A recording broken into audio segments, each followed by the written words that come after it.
Countries in the Middle East are increasingly turning to Asia to fulfill their economic ambitions. At certain time, Western countries were at the forefront, but now India and China, they have came up. Signaling a shift in the region's power dynamics. China's position in the global economy has really strengthened, and it started looking for partners around the world. Meanwhile, conflict in Gaza and Lebanon has pushed Gulf states away from the Western sphere. If you don't address the Palestinian issue, there will always be shortcomings, there will always be resistance. Are we seeing the end of American relevance in the Middle East? I don't see it necessarily as any political competition. I would say it's purely around now a healthy commercial competition. People in the region have suffered for decades, and enough is enough. They deserve to have security, stability, and prosperity.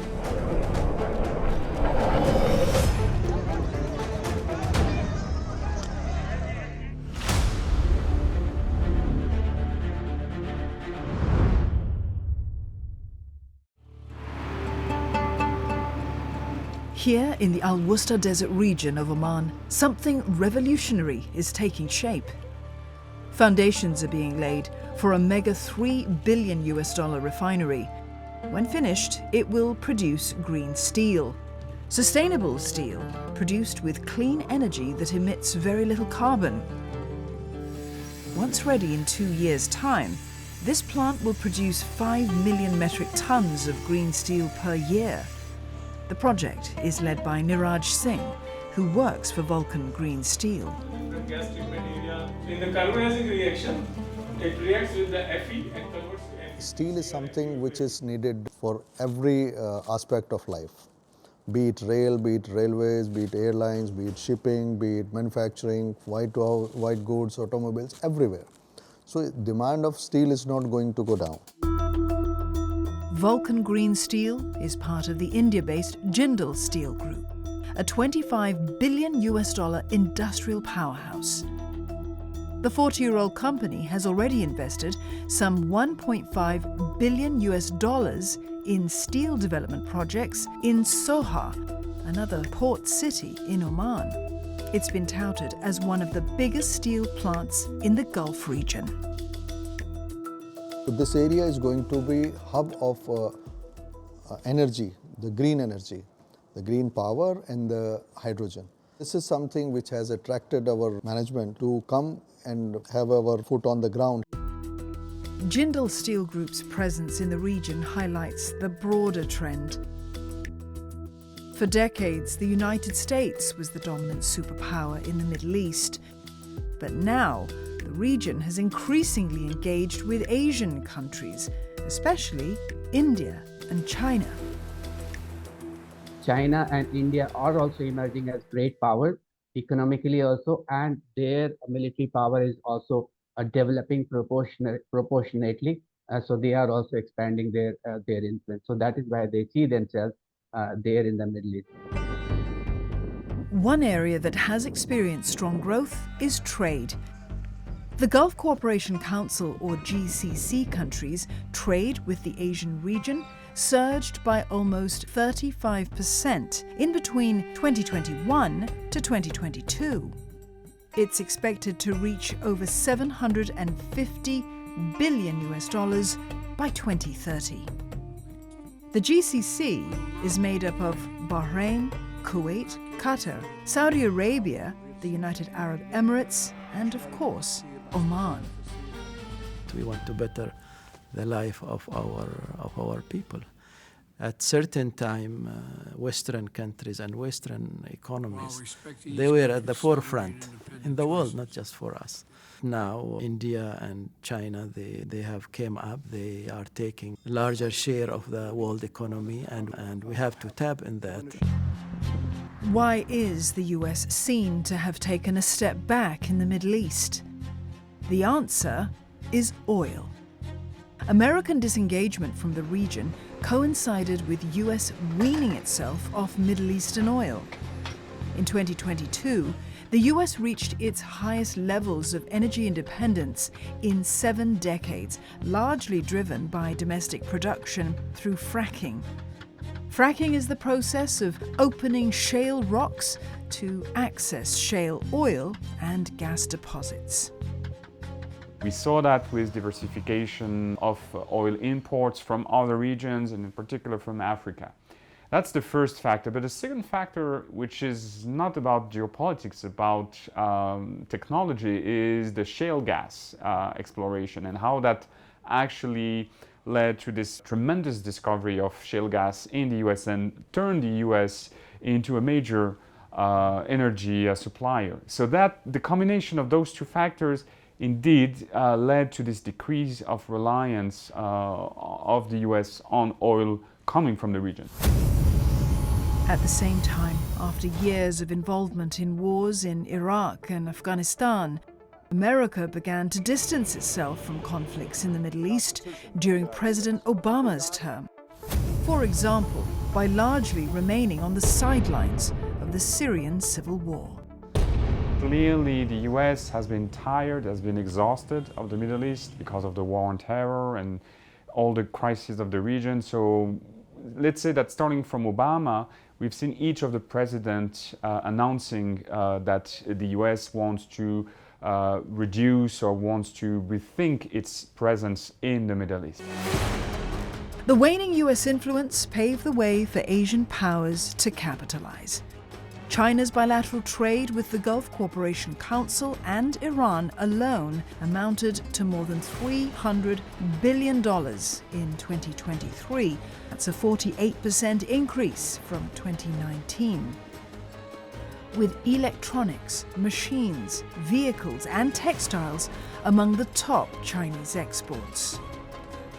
We have seen the improvement in Chinese products in terms of quality and also in terms of responding to the needs of the market. Plus, like Oman has invested significantly on seaports and airports, and that has helped China to kind of make use or take advantage of those infrastructure projects. So that has helped, like the availability of this infrastructure has improved the trade with countries like China. Now, China's trade in the Middle East has far outpaced the United States. For example, in Oman, bilateral trade with China topped $30 billion last year, while Chinese foreign direct investment surged almost 30% to reach $3.45 billion US. Meanwhile, there are over 6,000 joint ventures with India, valued at some $7.5 billion. Historically, the foreign investment in Oman were mainly focused on the oil sector. But gradually, we have seen foreign investment coming to manufacturing and also to logistics and to tourism to some extent. So yes, there is increasing switch or shift toward investment coming from Asia as compared to the Western countries, especially in non-oil sectors. A few years ago, we have signed a strategic economic deal with China in the hope that to attract more Chinese investment to Oman, and particularly to the Duqm area. This has begun, and we hope for further Chinese investment. As for India, the trade has been always there, and at the moment we are contemplating signing a free trade agreement with India.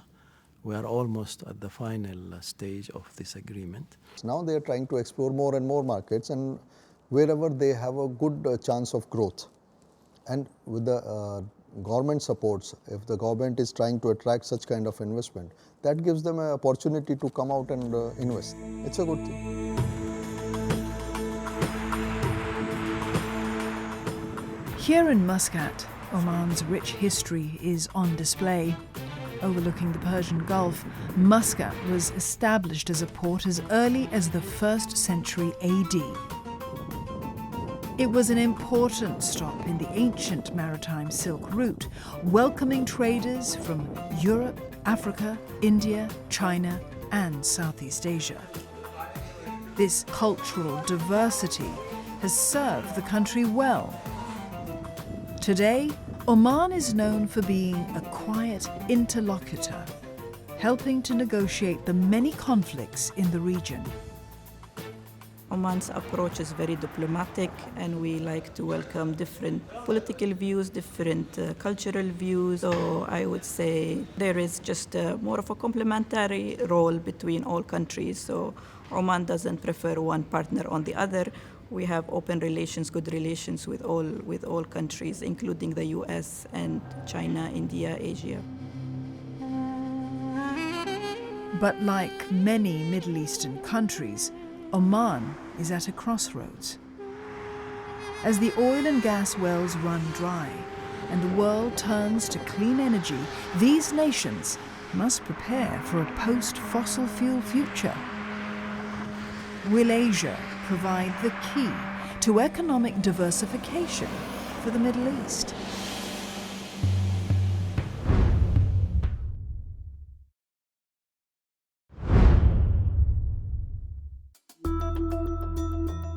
The discovery of oil in 1964 fundamentally transformed the social and economic landscape of Oman. Before oil, Oman was primarily centered around trade, seafaring, and agriculture. With the newfound oil, Oman has used the oil wealth to transfer or transform the society into a more diversified, more modern society. If you take the share of oil and gas into public finance, the total revenue, it is almost 80% to 85%, an average I'm talking about. So there is still high degree of concentrations on oil and gas. And if we look today at the breakdown of the oil exports, the destination of the oil from the Gulf, about 90%, for instance, of UAE oil goes to China, goes to India, and the rest of Asia. So from an economic standpoint, this is the region that matters to you, not Europe, not the US. In the 1990s, China took less than 1% of Saudi Arabia's crude exports, and India less than 3%. By 2021, those figures were 28% and 12% respectively. The bulk of Oman's oil exports also go to Asian countries.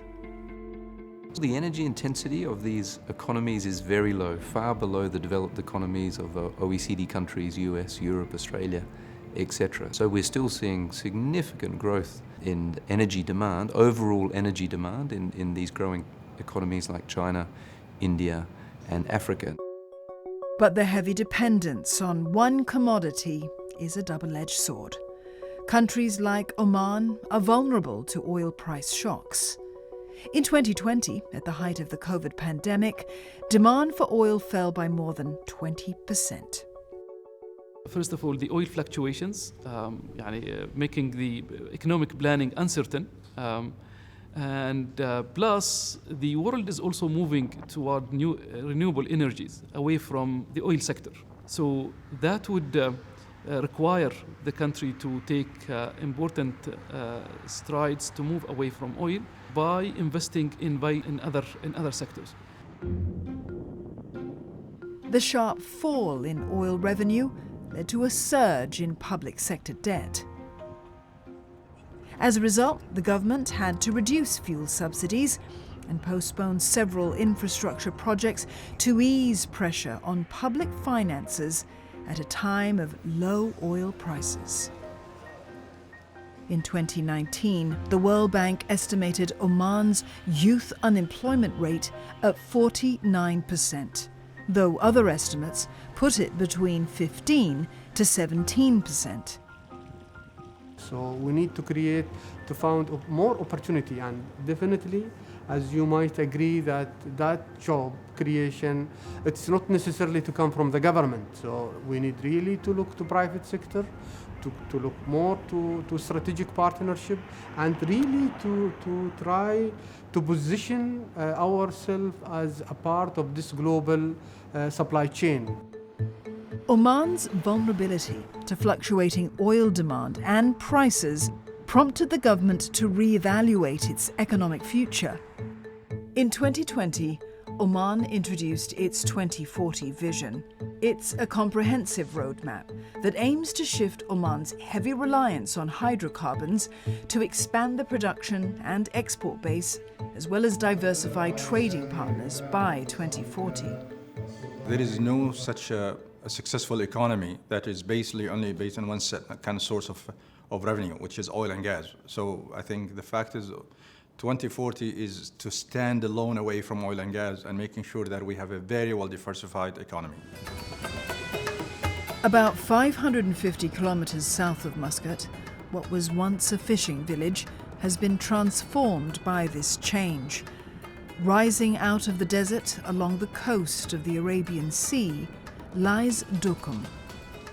Since 2011, the Omani government set up a special economic zone here at Duqm. Allowances for 100% foreign ownership, open currency policies, and tax incentives were meant to draw foreign investors. At 2,000 square kilometers, it's the largest free zone in the Middle East. A multi-purpose port and a dry dock for repairing ships were built to promote maritime commerce. If you look at the factors of Duqm, let's say 10 years ago, it was a very small village, a remote area that is in the middle of the country. Today, if you're looking at Duqm, there is basically a massive development. There is a world-class port, for instance. There is an airport. There is also kind of state-of-the-art road network and many other things. A third of the seaborne oil trade passes through this route between the Strait of Hormuz and Bab el-Mandeb that links the Red Sea with the Gulf of Aden. Oman is situated in between these two strategic maritime choke points. So whatever trade happens there, which will be safe from those disturbances relatively. That is why this port becomes strategically relevant for Oman to give a safe passage to the international trade and commerce. Here at Duqm, you'll also find Oman's largest fishing port. At 7.5 square kilometers, or over 1,000 football fields, it was built to accommodate the largest fishing vessels. Fishing is one of the key industries the Omani government wants to diversify into, according to Vision 2040. With an early investment of around $26 million, the government set up the seafood processing plant here in the Duqm Special Economic Zone. Starting in August this year, it began producing canned tuna, sardine, and mackerel under the brand Simak, which is sold to local and regional markets. 39-year-old Zakaria Al-Hazni has been tasked to spearhead the move. There are many foreign investors are coming to the country investing in this fishing sector, and we can see there's a good potential in the future that this sector will be having a much bigger investment capital in the future. And this year, after obtaining the required approvals, Oman began exporting fish to China. There is no doubt that the Asian market is growing now, and it's growing dramatically comparing to other parts of the world. And of course, since this sector or this industry is raw material driven as well, where there is a raw material, then this sector can grow. Looking around, there are signs of Chinese investments in Duqm. In 2016, Duqm was incorporated into China's Belt and Road Initiative. A Chinese consortium, Oman Wanfang, planned to develop 11 square kilometers of the Special Economic Zone as a base for Chinese businesses. China has a very grand plan of Belt and Road Initiative, and that is to revive the ancient Silk Road. In that particular Silk Road, which is originating from China up to through the Middle East and up to Europe, in that particular Silk Road, this Duqm port becomes crucial. And that is why China is interested in developing this port. But some projects have stalled. Since the pandemic, China has scaled back many BRI projects. Visiting the 40,000 square metre China-Oman Industrial Park in Duqm, there's a noticeable lack of activity. A lot of talk, yes, but who's really taking the action and take the final investment decision is very, very, very little. Now we are at the end of this sort of era, the construction era. We have managed to build, 2 ports, seaports, of an international standard. Before we have, a total of, let's just say, 10 kilometers of paved road. Now we have in excess of 200. We have the utilities, power and water. Now going forward, the focus will be more on an investment. As BRI projects sputter, Oman is not putting all its eggs in one basket. Duqm has also attracted billion-dollar investments from India, such as a potential port development deal with the Adani Group and Vulcan Green Steel. So we have already invested a good amount of money on the ground. If you see our site, we have already, in last 1 year, we have made all boundaries completed, all area grading done, piling work has already started. And one other sector is set to receive a $31 billion push by the government in Vision 2040. Tourism. In 2023, Oman received a record-breaking 4.3 million visitors. Traditionally, visitors to Oman came from other Gulf countries or Europe.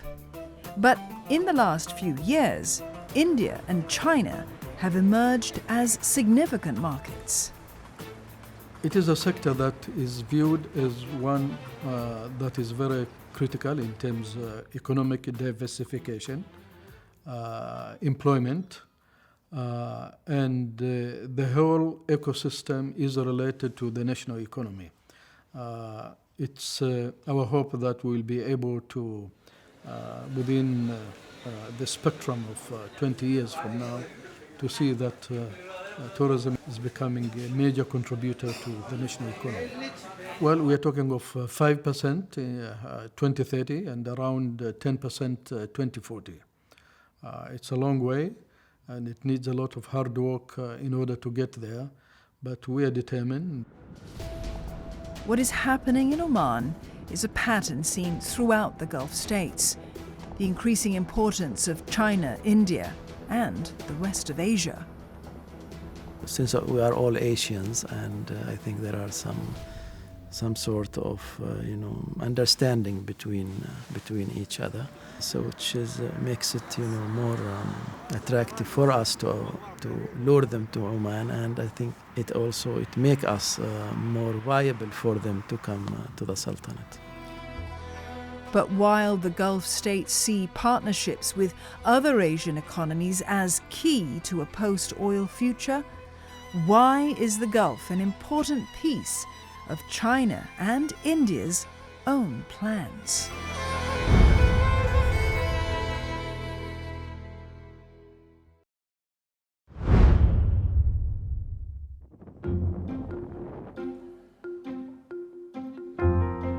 "30-year-old operations manager Sadiq Rekabi is a Sudanese Arab.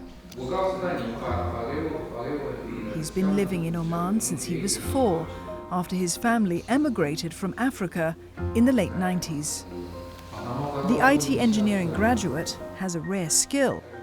In addition to Arabic and English, he also speaks Mandarin fluently.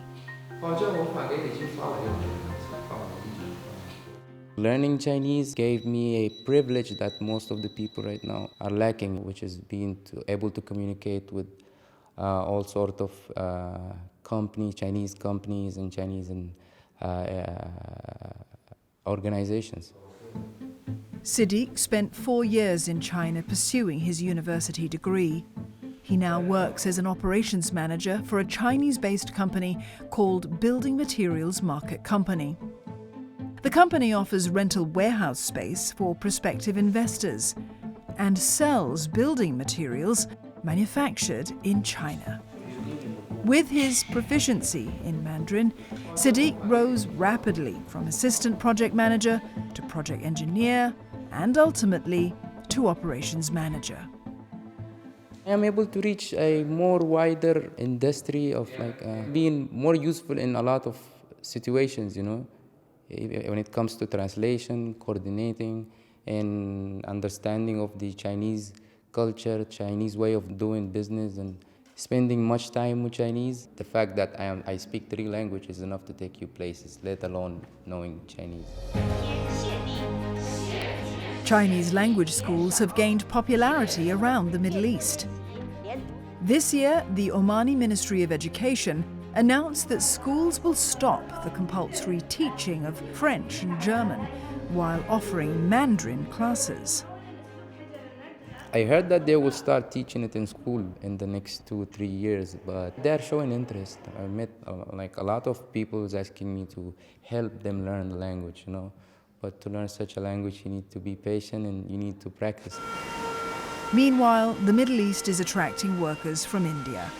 As of July 2024, around 9 million Indian expats live and work in the Gulf countries. Around 700,000 of them are in Oman. In fiscal year 2022 to 2023, India received 125 billion in remittances from the Middle East. That's around 2.3% of India's GDP. India, if you see the statistics, how many Indian working in this region and how much they transfer as a foreign currency to India, it's huge. And that is very important to their balance of payment to really develop India. So why are China and India deepening ties with the Middle East? The first, and perhaps most obvious answer, energy. I would say that, well, 10, 15 years ago, if we were discussing China and India in the region, this was mostly about energy, about the energy needs for the growth of those Asian powers. We're still seeing significant growth in overall energy demand. So China, I think, is remaining as a significant demand in absolute terms, but now where we're seeing the growth drivers are shifting much more into the growing economies of Southeast Asia, and certainly India and Africa, as those countries, well, they have population growth, but also they're starting to grow economically, and more importantly, just simply through urbanization. So the overall energy demand globally is growing, and it is far outpacing the deployment of alternative technologies like hydro or nuclear or renewables, and therefore oil and gas will have a significant portion to play. And then there is also market access. With around 56 million people in GCC countries and a relatively high GDP per capita, the region is a significant market for Chinese and Indian products. Products like electronics, textiles, and consumer goods. Everyone look to open a new market, look for a new products. This region is important and will remain important for both nations and also for US. And finally, China and India's interest in the region is geostrategic. Ports along the Arabian Peninsula are important waypoints for trade between Asia, Europe, and Africa.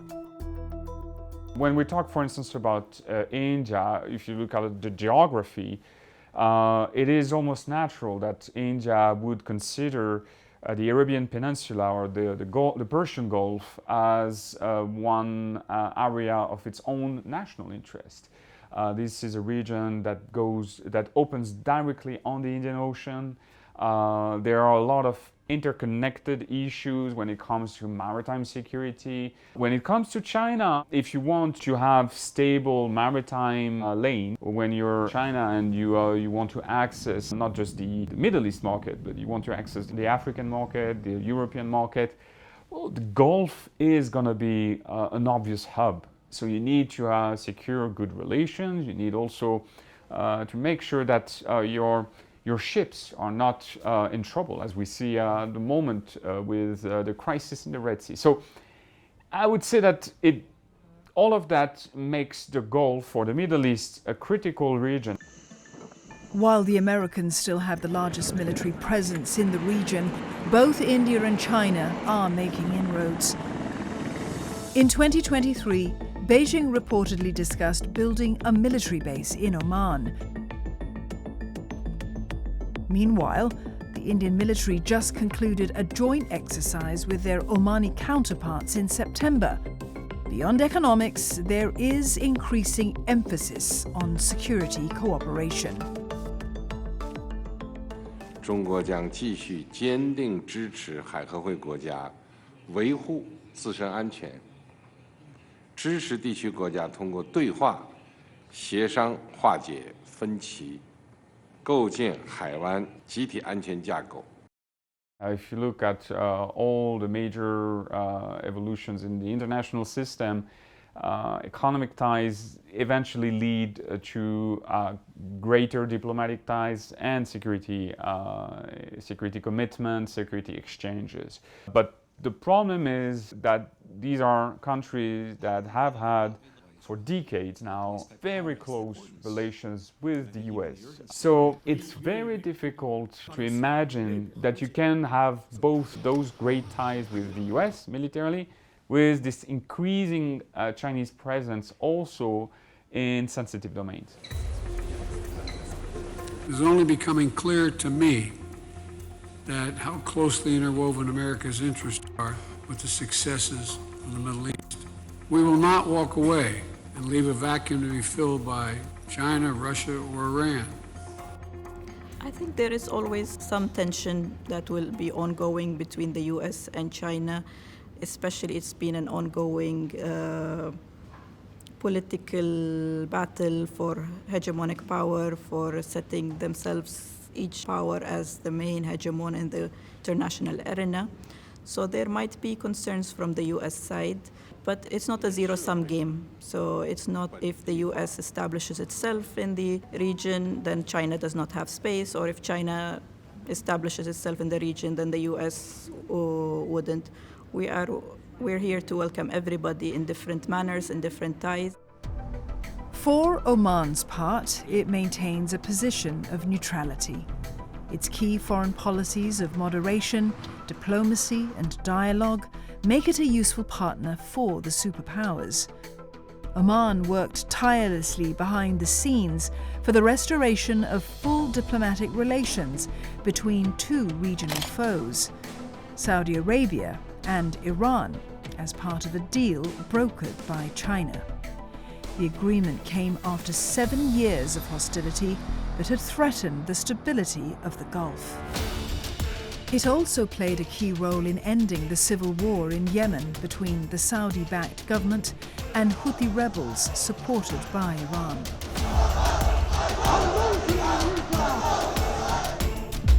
In March this year, the US and Iran chose Oman for secret talks to halt the Houthi Red Sea attacks. That is why we in Oman, we do our best to try to encourage the parties to de-escalate. And that is something we have been doing for many years, trying to resolve conflicts in this region. And the conflict in this region, unfortunately, there are too many to resolve them through diplomacy, through peaceful means.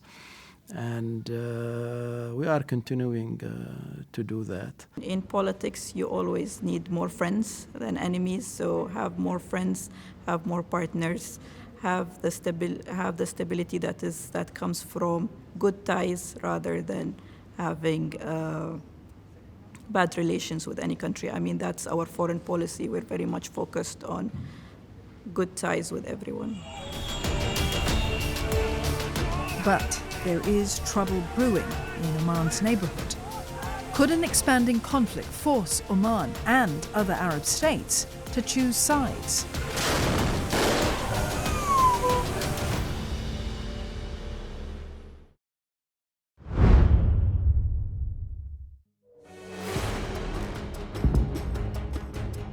On October the 7th, 2023, Hamas gunmen infiltrated Israel and killed over 1,000 people.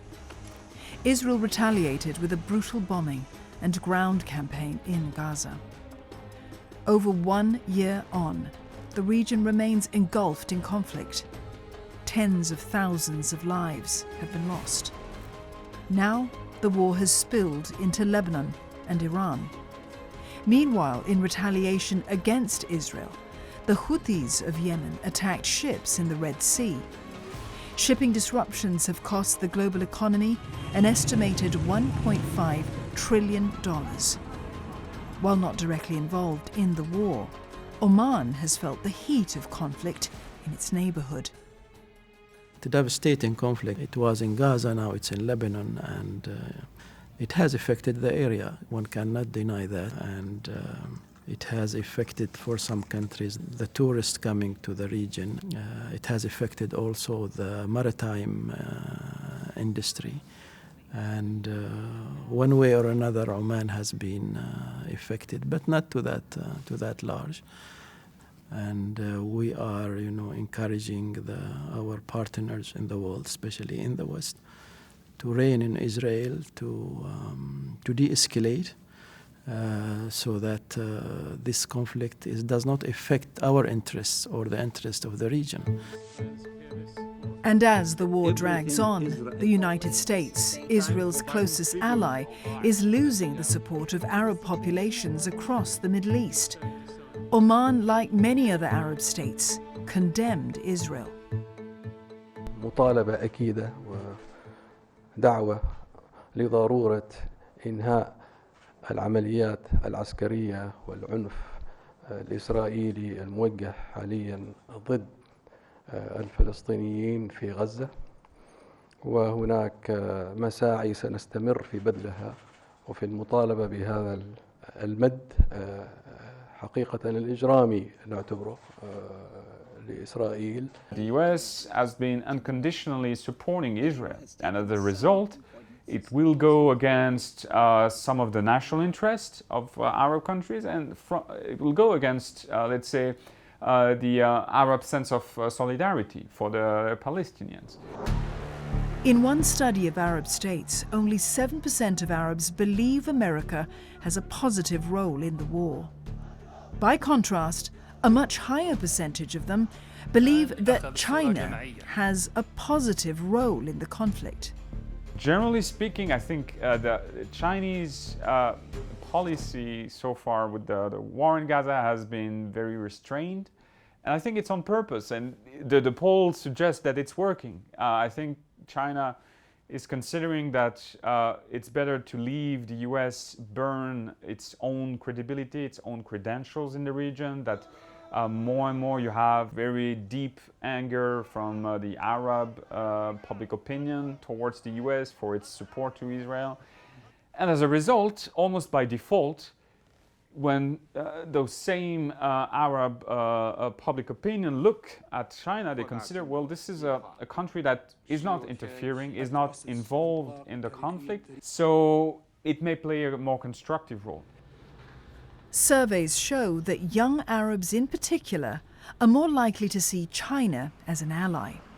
At the same time, a majority would like the United States to disengage from the Middle East.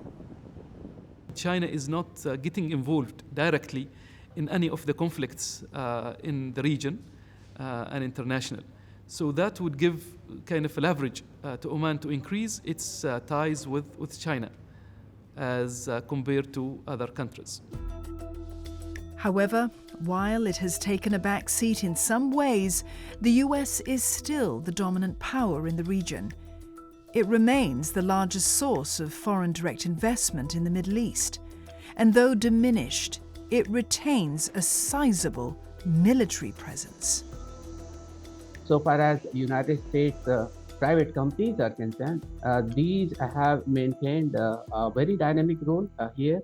So you see that Dubai being the hub of the Middle East, most of the companies have their headquarters in Dubai. So these are the American companies.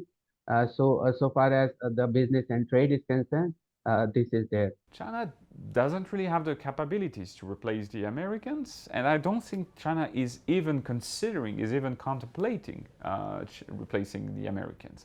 I think when they look at what's happening, it would be almost irrational to say, I want to replace the US Navy in the Red Sea. I want to replace the US in the Mediterranean. But the dynamics in the Middle East could change again next year. Come January the 20th, 2025, there will be a new president in the White House. While on the campaign trail, Donald Trump promised to end the war in Gaza.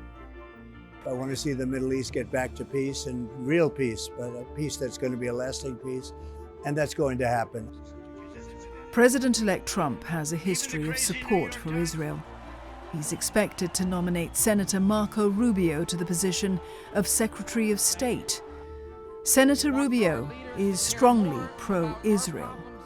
Also, Israeli Prime Minister Benjamin Netanyahu was one of the first world leaders to call and congratulate Donald Trump on this electoral victory. בימים האחרונים אני שוחחתי 3 פעמים עם הנשיא הנבחר דונלד טראמפ. אלה היו שיחות טובות וחשובות מאוד. שיחות שנועדו להדק עוד יותר את הברית האיתנה בין ישראל לארצות הברית. During his first term as president, Trump's signature Middle East policy was the Abraham Accords. The basic idea of the Abraham Accord was to normalize the relationship of Israel with other countries, primarily the Middle Eastern countries. The key motivation of that was to lessen the broader Middle East conflict. The Abraham Accords would create a momentum that would lead to the normalization of ties between Israel and the Arab world. Today, I would say that the war in Gaza put this assumption to the test, and that the momentum clearly is on pause. Trump is likely to push it again when he returns to the Oval Office. So far, only the United Arab Emirates, Bahrain, Morocco and Sudan are signatories to the accord. At one point, Oman was expected to be the next in line to sign the agreement, but the war in Gaza changed all that.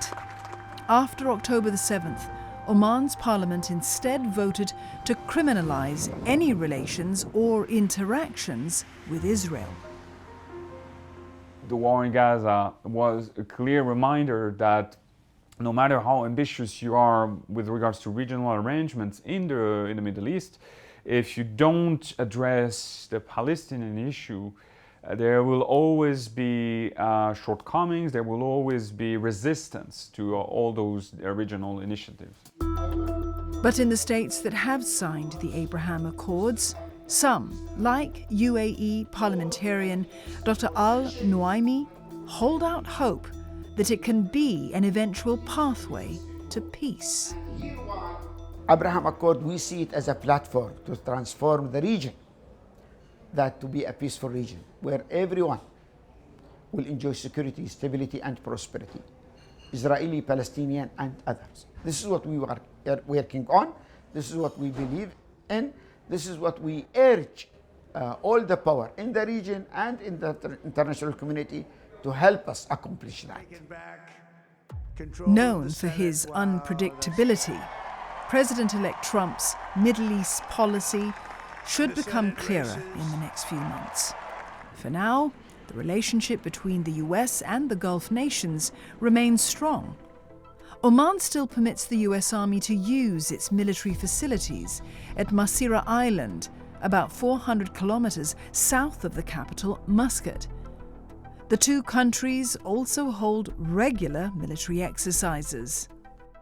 The basic dilemma right now for Gulf states or Middle East states, for most of them, is that their security still relies heavily on the US, but their economy is and will be more and more defined by their relations to China or to Asia. And the problem is, how do you reconcile those two conflicting priorities, your security interest and your economic interest? So far they've been trying more or less to keep both sides as good partners and constructive partners, but this is a very volatile environment, obviously. Oman always try to keep ties and long-term relationships with all countries. So our foreign policy is centered around quiet diplomacy, peaceful coexistence, and also Oman tries to position itself as a reliable, honest mediator and keep healthy relationships with all countries in the world. Once an impoverished backwater, Oman has evolved into a stable, modern, middle-income country. However, like its neighbours, Oman cannot afford to rely solely on oil as the primary source of income and its future prosperity. While the US remains a key security partner, the Middle East has been making an eastward turn, and all signs point to this trend continuing. Economic destiny lies where our interest is best served. It used to be the West, our major partners, but now India and China and others in the region like Singapore. We have also an excellent relation. And also I expect our economic trade and investments also will increase even more. We believe that we have to engage in de-escalation and show the world that we need this region to be changed. People in the region have suffered for decades, and enough is enough. They deserve to have security, stability, and prosperity. And this is where we need the help of everyone.